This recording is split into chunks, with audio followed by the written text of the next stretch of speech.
Well, what I have to share tonight is born out of experience, I think, I guess I would say. And in fact, once I put this together, I ran it by my daughter. My daughter graduated 2 years ago, so it's quite fresh in her mind. And she had some good suggestions of things to add. Um, Note that even though I honed in on college students in particular, much of this could certainly relate to high school students and beyond college. So that's important to know. It's not just for college students, I would say. And the second thing, why is this not moving?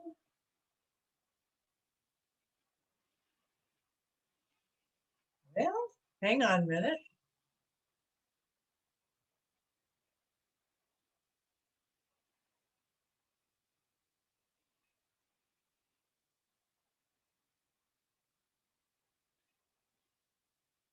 Oh, what am I doing wrong? I should just share. I'm seeing it. Supporting. But you're just seeing the first one. Yeah. Can you hit your forward or? Yeah, well, that's what it's not arrow? doing. Oh. Okay, so hang on. Let me go back here. Again.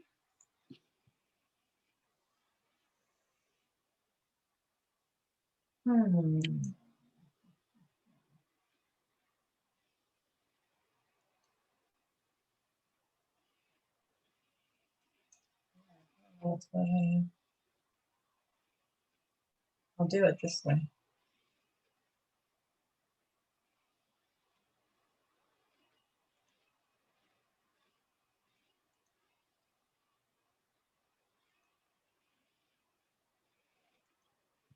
All right, we'll try it this way.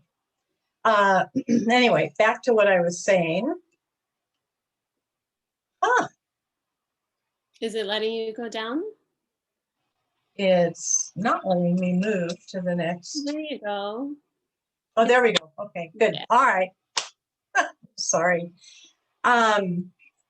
Also, overlaid on top of this whole presentation is the fact that, of course, we're in the middle of an epidemic or a pandemic. And so that just kind of increases the complexity of looking at this particular time in students' lives. So here's where we are. This time of their lives is really a time of constant change and having to adapt to all of the different things that are going on. For example, their daily schedules vary from day to day. Classes change, whether it's at quarters or semesters. Certainly each year there are changes in classes. There are changes in living situations, not just where they're living, but also who they're living with.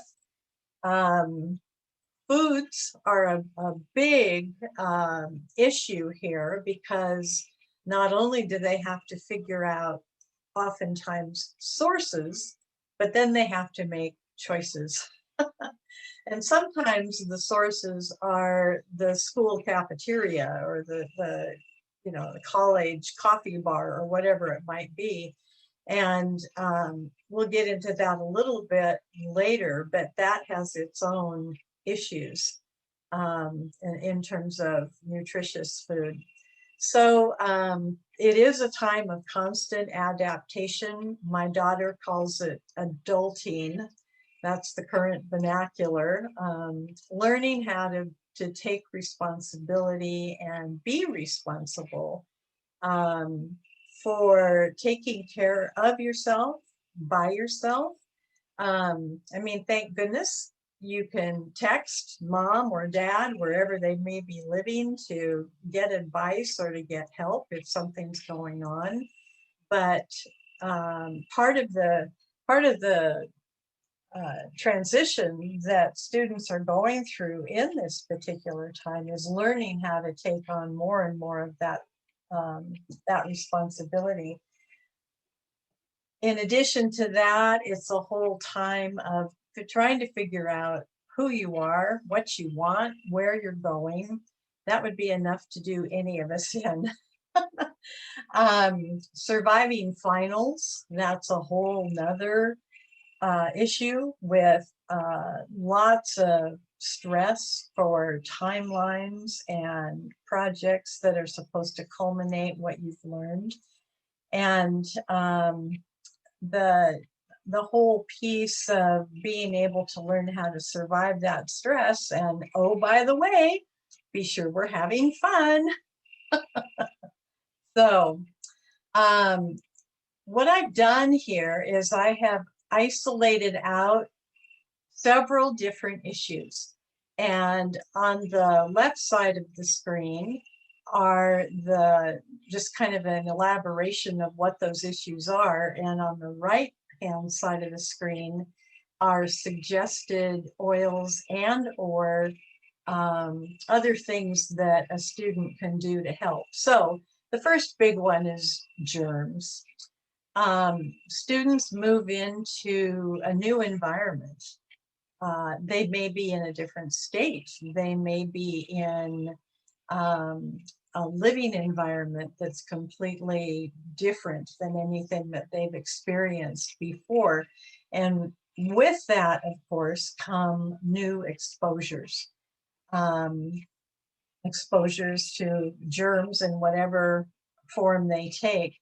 With communal living, there are often up to 20 to 40 different people who are sharing halls or bathrooms or living spaces or utensils, all of those things. And most college kids are not really savvy to, I would say anyway, to thinking that that's a problem or that that's an issue. But of course, with COVID, as it is right now, it's pretty important to think about those things. And then, of course, you have roommates, whether it's a single roommate or several. In my daughter's situation, there were generally 8 different people who shared a small little living room that had a tiny kitchenette in it, and the bathroom. And so you get a lot of exposure in that. So the best, I think, oil that we have that that works in situations like this is our protective blend, of course, On Guard, and in any form that you as parents and you and as students are willing to use it and put it into your lifestyle, I think the better off you're going to be. It's very easy to pop those beadlets, or even in an odd situation, crush a beadlet in your hand and use that as your sanitizer.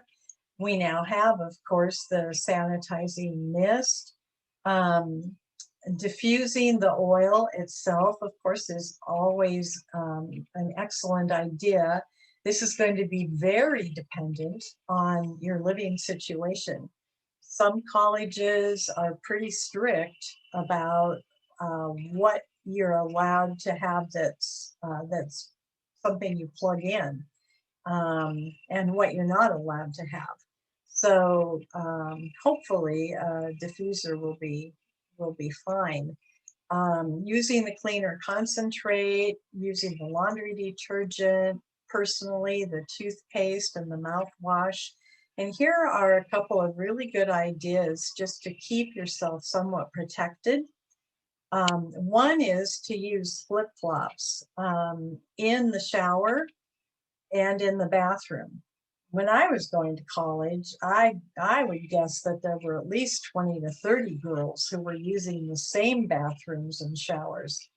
Now, hopefully, your son or daughter's situation is a little bit less than that, but still, flip-flops make a good idea rather than bare feet on those floors, because who knows how often those floors get cleaned.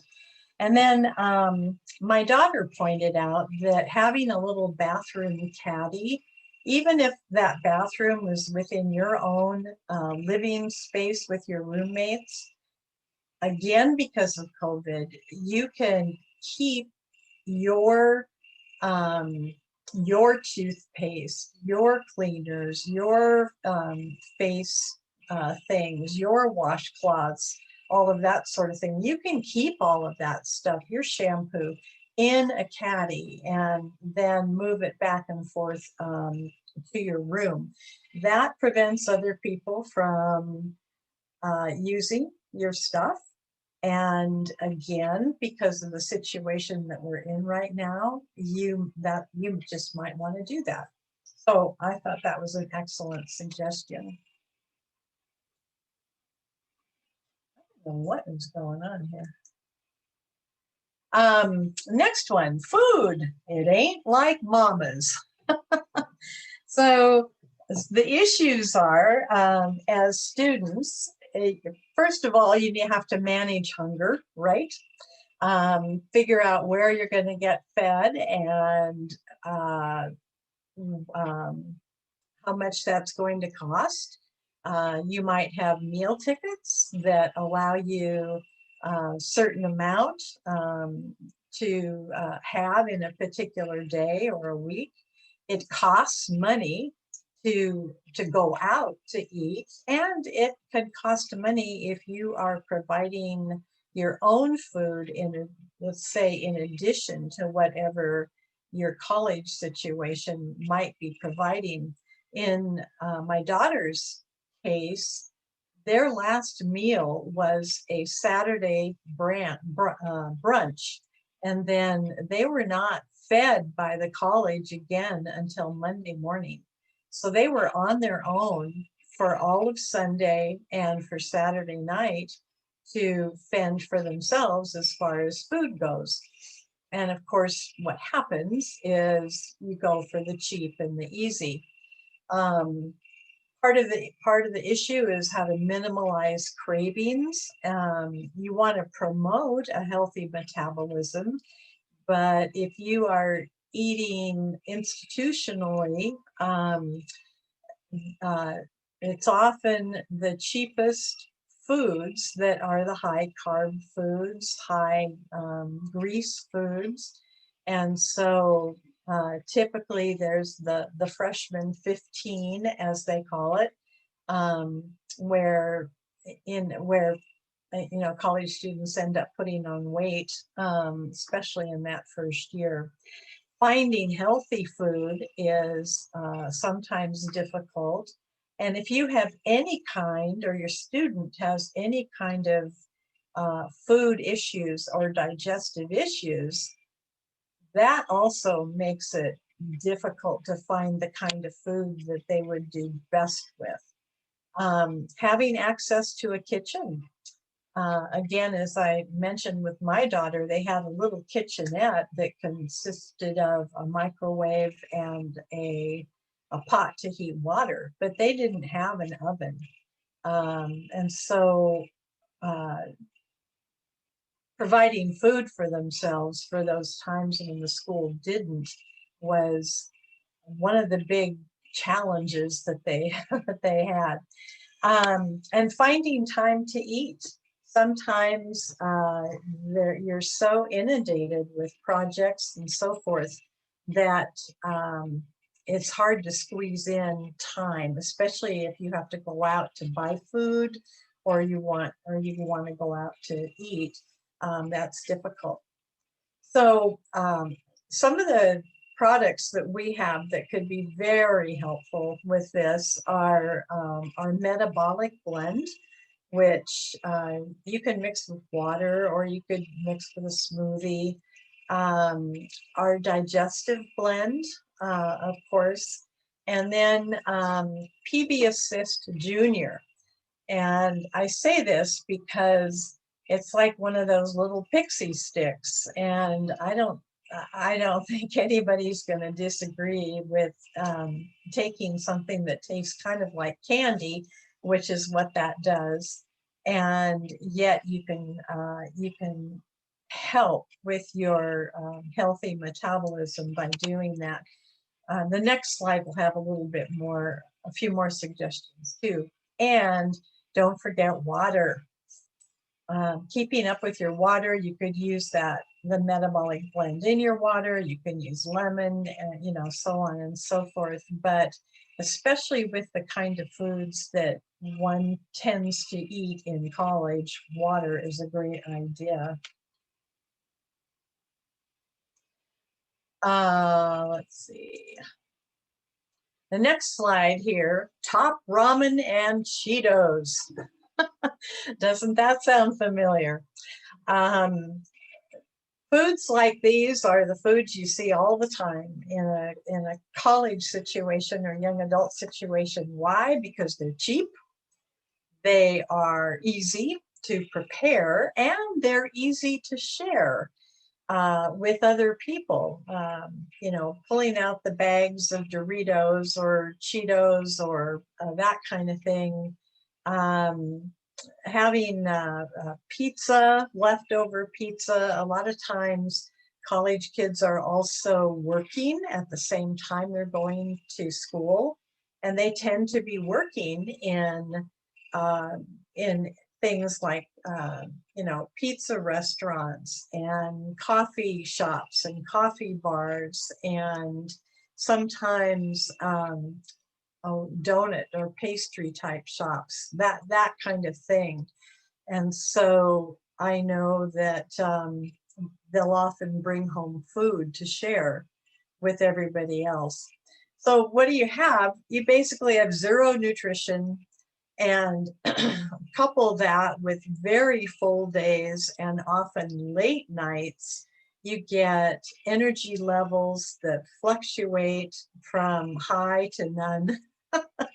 And somehow you have to combat that kind of food. So first and foremost, if you can, I would suggest our LLV, Lifelong Vitality Pack, just to help keep a balance of what's going on with vitamins and the eomegas and so forth with that. Also, to help with digesting some of these more suspect foods, the digestive enzyme complex, which we know as Terrazyme. And then brand new, just launched this month, of course, are the new protein, fiber, and greens supplements that I think would be very helpful. On the whole, I believe you're going to want to have a blender available in order to make the best use of those. But again, they could provide that balance of nutrition when you're not getting it from Top Ramen. The other suggestion, of course, and this is to help with that whole digestive process, is making friends with those peppermint soft gels, which are designed not to break up in the stomach, but to break, they're enteric coated, so to break up once they get into the intestinal tract. But they can go a long way in helping, just helping with that nutritional issues, those nutritional issues. Okay, next one. Different topic entirely. Sneezy, Sniffly, and Itchy, and these are not the seven dwarfs. So what happens when you go away to college? You're in a new climate. When I went away, I just went to the other side of our state, but it's a completely different climate than what we have here in the Seattle area.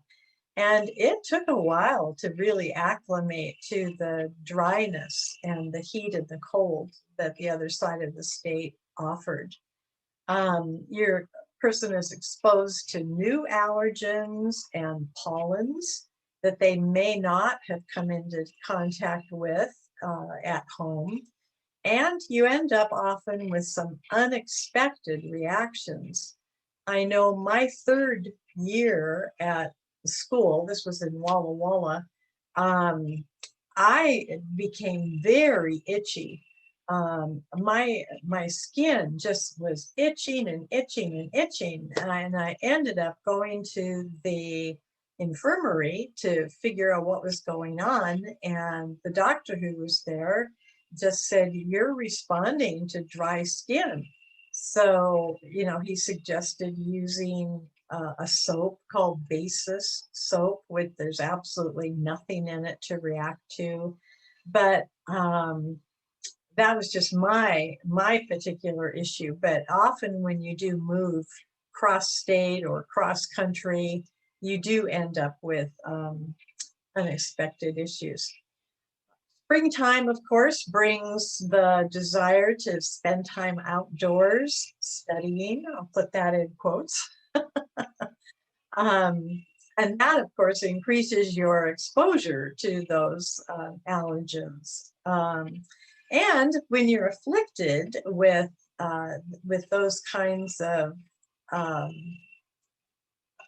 results of the watery eyes and the sneezing and so on and so forth, it can make it very difficult to concentrate. So doTERRA to the rescue. Of course, we have our respiratory blend, which can certainly help. And then the seasonal blend soft gels, which we know as Tri-Ease. I would also suggest creating an inhaler that a student can keep in his or her pocket or notebook or purse or whatever, particularly when using lemon, lavender, and peppermint, which are the ingredients in the soft gels listed just above that. But to have that little personal inhaler that you can pull out of your pocket at a moment's notice, I think it can be very, very helpful. Tea tree, of course, is excellent for all kinds of things, but certainly it can be used here as well. And then I would think about the Breathe stick, the respiratory blend stick, that is a rub-on, particularly if the allergens that you're exposed to are creating physical reactions. For example, something like hives. So that's think about that as you're sending your student off, or even putting together a first aid kit with the oils. The next issue is academic stress. And here, of course, is one that is cross age and cross culture, but the feeling of drowning. And, you know, I'll never forget the first couple of days of my freshman year in college. I already felt like I was behind by days and days, because there was a whole book to read for one class, and then there was a paper to write for another, all within the space of 2 or 3 days. And it was difficult to figure out how to do that. So that academic stress, you've got lectures and tests. Often you try to cram, which leads to a lot of all-nighters. You have difficulty focusing on and completing tasks, particularly if you don't have a lot of organizational strengths. You can be very distracted by all the different things that are calling your attention. So to that effect, I would suggest, first of all, the tension blend, because it has the opportunity to wake you up and keep you up, keep you going. But at the same time, it allows the person or a person to decompress and relieve that tension and stress. So it's not like finding yourself in a situation where whatever you use or smell or put on puts you to sleep. The tension blend won't do that. The other suggestion is our focus blend, which we call In Tune, because that can help balance brain activity, and even more importantly, it can calm that overstimulation. That leads us into this next one, which is sleep. What's that? Again, college students, here you have abnormal, or sleep is not normal for many students because of the fluctuations.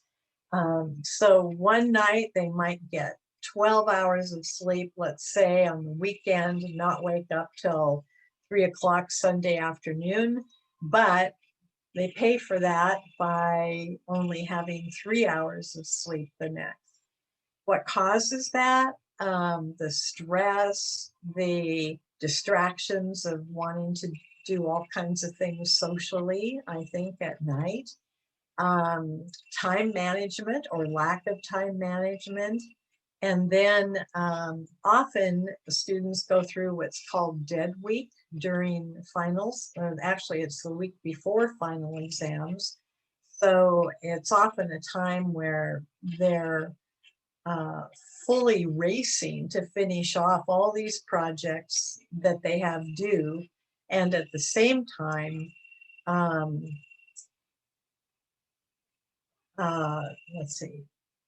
finish off the projects and study, and study for finals that might be coming up. Sleep is also very much conditioned by how an individual deals with anxiety and depression. And you will often see, especially I think teenagers, older teenagers, and on into young adults, and even adulthood, you will find the tendency to choose to sleep in order to avoid the stress. So it's just kind of a vicious circle there. So what would we suggest? Well, definitely for sleep, you can diffuse vetiver. You can use lavender, both in the diffuser. You can use it on the back of your neck. You can use a little spray bottle and spray it on linens, put it on the bottom of your feet. We have our restful blend that comes not just as the oil, but also comes in a capsule form as well.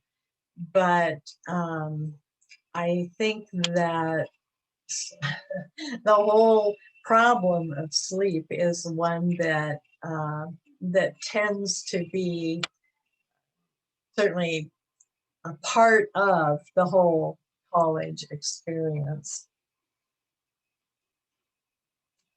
The next one I've labeled Drama Llama, because when you are living with other people, drama happens, whether it's a sorority fraternity or whether it's your roommates or that kind of thing. Causes, there's quite a bit of emotional stress, as we just talked about. There is the need to support good moods, reduce anxiety and depression. And this was a suggestion from my daughter too. She said, sometimes you just have to be able to get away from whatever's going on.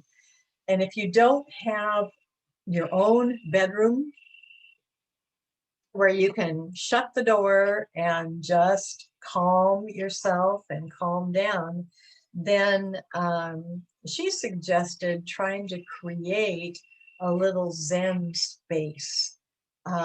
Maybe you have a favorite bench under a tree on the campus, or maybe you have a particular table in the library that is home away from your room.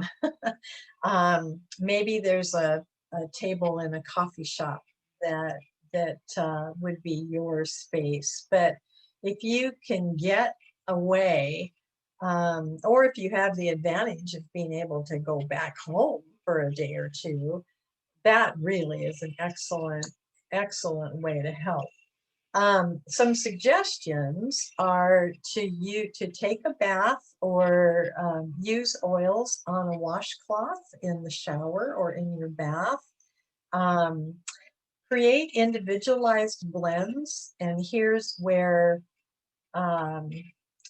people who know about the oils can certainly help with that. The grounding blend, our balance, the calming blend, big one, as we call it, adaptive now, comes in a number of different forms, including capsules and including a mist spray.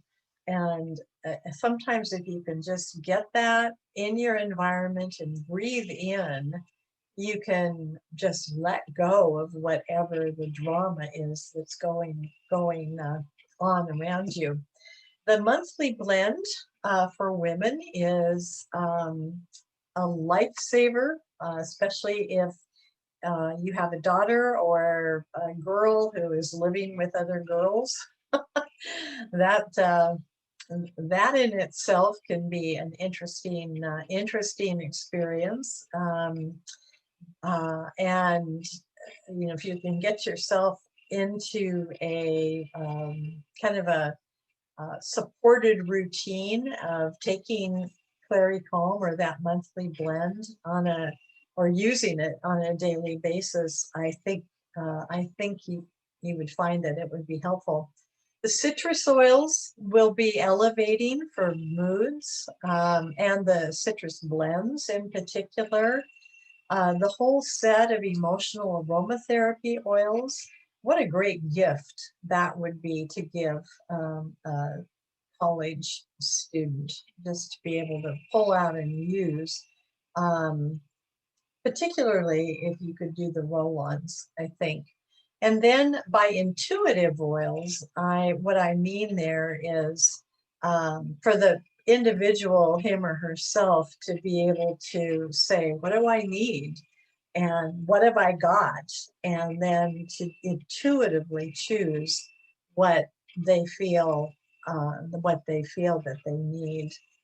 So hopefully that will calm down a little bit of the drama llama, as we say. All right, let's tackle this next one, having one too many. Again, you've got students who are coming from all different backgrounds, all different beliefs, all different exposures to alcohol. And college, well, probably high school and college tend to be a real experimentation time for this. So part of the adaptation and part of the transition is learning learning your limits and how to personally interact with alcohol. And then you top that with the lure of peer pressure and party pressure. It's okay. You can have another kind of thing, or being at a kegger or whatever it might be. These are some ways to counteract having one too many. Using lemon in water and drinking that will help because it does clear toxins from your body. And again, drinking that water is an excellent, excellent idea. Putting peppermint in a diffuser once you get home, also applying it to your forehead and your feet before bed. If you have a bath, or I guess if you didn't have a bath, you could again put these oils on a washcloth and use them in a shower. But using 2 to 3 drops of lemon and lavender and rosemary together will help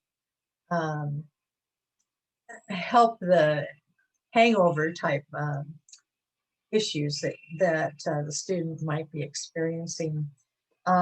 This next blend at the bottom is also one that you can create. In fact, there's no reason why it couldn't be created ahead of time and kept in a roller bottle and then have it available when you come home from those parties and you're ready to get into bed.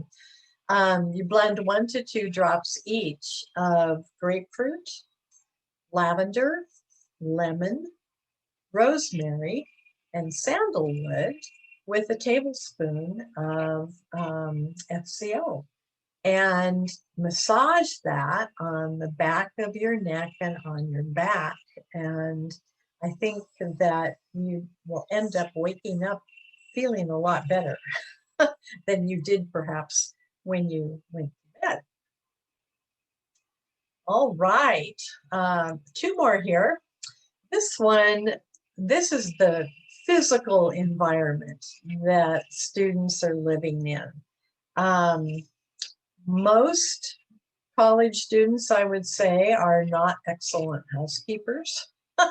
And so, and with communal living, you have many people using the same utensils, the same dishes, using the counters, sometimes the same desks, any place where they're eating.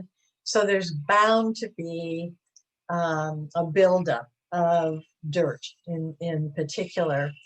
Bathrooms themselves, I think the tendency is for, unless you have worked out a chore register or calendar with your other roommates, then the tendency is for these communal areas to get neglected. And then I don't know about the college or university that your person might be in, but room checks were weekly at my daughter's college. And of course, they ran around like mad hens trying to get everything stashed so they would pass inspection when those room checks happened. I think it was only later that she actually realized that they weren't so much checking for dirt or objects that shouldn't be there. They were really looking for any evidence of drug use and that kind of thing. But again, what can you use? Our protective blend again comes right in, particularly the cleaner concentrate, because it's concentrated and easy to make up with a squirt bottle and water. And then the cleansing blend. This is one, to be honest, it's not my favorite because I don't particularly love the smell of it, but it does the job. It's also an excellent one to use in diffusing to create a cleaner environment. And then I added in our new air blend, the Air X, because it is, I think it smells better than the cleansing blend, and it will clear the air. Of all of them, I think the protective blend probably does the most as far as actually doing away with germs and so forth that might be on the surfaces. But in terms of diffusing in the room, any of those will work, and probably it's a personal preference as far as what you like to smell. Last slide here, Wacky Hormones. And I'm thinking that this may apply more to girls than it does to guys, but I only raised a girl. I didn't raise a guy, so I'm not entirely sure. But you've got the situation where you're learning to live with other people, and you are learning to sort of regulate your own hormonal responses and situations. And often that ends up causing a lot of skin eruptions, which vicious circle. When that happens, individual doesn't feel like they look as good as they should, and so that can affect hormones as well. A couple of suggestions for this particular topic. The monthly blend for women, again, will help with the balance of the hormones, and it can help with the kinds of skincare eruptions that you end up getting. Topical blend, which is what we know as HD Clear, of course, is a great one to use for young people. Using frankincense and just a little tiniest drop of frankincense on a Q-tip, and then touching the Q-tip to wherever the skin eruption is, takes care of it pretty quickly. And then finally, water again, and just being good about consuming water and continuing to do so. So I think, one of the best things that you could do would be to put together a small little going away kit of oils for oils and the products for college students, and just things that they would be most likely to use, and maybe if they're brand new to oils, just a little 3x5 card giving them directions. Monthly blend for women, use for blank, that kind of thing. But having those available is what a gift. What a gift. Again, with my daughter, she was raised obviously in our home, and so she was familiar with a lot of the oils before she went off to college. But still, and to this day, she'll call and she'll say, "Mom, what should I do about this?" And she's got most of the oils to play with, so I think it just helps. So it's a unique time. As I've said, it's a unique situation when you are looking at communal living and the whole pandemic layered on top of what would be normal in a college situation. But I hope this has been helpful. Sometimes we don't think of all of the different kinds of challenges that our college kids and young adults meet on a daily basis, especially when they're not living at home.